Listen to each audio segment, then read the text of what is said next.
আসসালামু আলাইকুম। ওয়ালাইকুম সালাম। আমরা এই আজকের এই লঞ্চ যাত্রায় একটা হচ্ছে গিয়ে বেশ আয়োজন করছি। আয়োজনটা হচ্ছে গিয়ে আমাদের এরকম যে যাত্রীদেরকে আমরা হচ্ছে গিয়ে কুইজ করতেছি, যারা উত্তর দিতে পারতেছে তাদেরকে আমরা পুরস্কৃত করতেছি। আপনারা কি আমার সাথে সাথে কুইজকে অংশগ্রহণ করতে রাজি আছেন? হ্যাঁ, রাজি আছি। আপনার রাজি পরিচয়টা আছি। একটু দেন।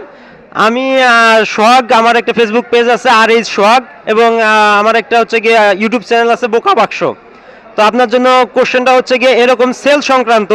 আমরা জানি যে হচ্ছে গিয়ে সেলসের ভাষায় মোট 14টা পি আছে, তার মধ্যে আপনাকে 5টা পি বলতে হবে। সেলসের বাসায় পি দিয়ে 5টা শব্দ বলতে হবে। শব্দ বলতে হবে। প্রোডাক্ট,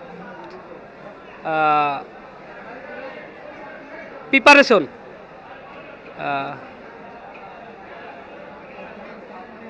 পেন্ডিং,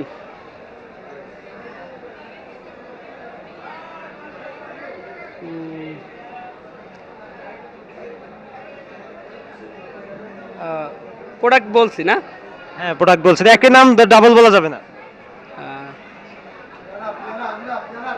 প্রিপারেশন বলা হয়েছে। বলছি, প্রিপারেশন বলা হয়েছে। হেল্প, এনি হেল্প, হ্যাঁ, প্রাইস এটা একটু হতে পারে। প্লেস 5টা, ইয়েস 5টা, দুইজন মিলে 5টা হয়ে গেছে। বলছি প্রোডাকশন। আপনারা কি আর কোনো কোশ্চেনে ইচ্ছুক আছেন? আপনি যদি করতে পারেন তাহলে আমরা অ্যানসার করতে পারি। ওকে ওকে, ধন্যবাদ। তাহলে দুইজনের জন্য দুইটা, আবার দুইজন মিলেই চেষ্টা করবেন। আপনাদের নেক্সট কোশ্চেন হচ্ছে গিয়ে মানুষের শরীরে এমন একটা অঙ্গ আছে যেটা হচ্ছে গিয়ে উল্টো পাশে লিখলেও ওই একই থাকে, অঙ্গটা কি? উল্টা সাইডে একই, উল্টা পাশে লিখলেও একই থাকে, অঙ্গটা কি? আপনি চিন্তা করেন। প্যাড এবং পিঠ, না, একটা অঙ্গ, একটা অঙ্গ। একটা অঙ্ক।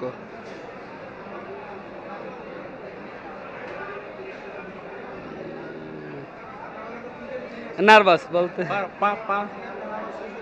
পা কিভাবে মনে হচ্ছে? পা তো উল্টা লিখলে তো ওটা হবে মনে হয়। আপনি আপনি কি শিওর? হ্যাঁ শিওর। আপনার কি মনে হয়? হইতে পারে। এটা কি লক করে দেব? দেন। ইয়েস, পা। অবশ্যই পা। কারণ পা হচ্ছে কি এমন একটা শব্দ যেটা একটা অক্ষরে থাকে, যেটাকে উল্টো পাশে লিখলেও পা হয়, এবং বিপরীত পাশে যে পাশে লিখবেন আপনি সেই পাশে পা হয়। ধন্যবাদ আপনাদেরকে। আপনাদের জন্য রয়েছে আমাদের আকর্ষণীয় পুরস্কার। যদিও বা দুইজন আছে, আমরা দুইজনকে মিলেই দুইটা পুরস্কৃত করছি আপনার জন্য। ধন্যবাদ। ধন্যবাদ আপনাকেও, ধন্যবাদ। আপনাকেও ধন্যবাদ। অনেক ভালো লাগছে। আপনার জন্য আরেকটা। ওকে, ধন্যবাদ আপনাকে। যাক, থ্যাংক ইউ। ধন্যবাদ।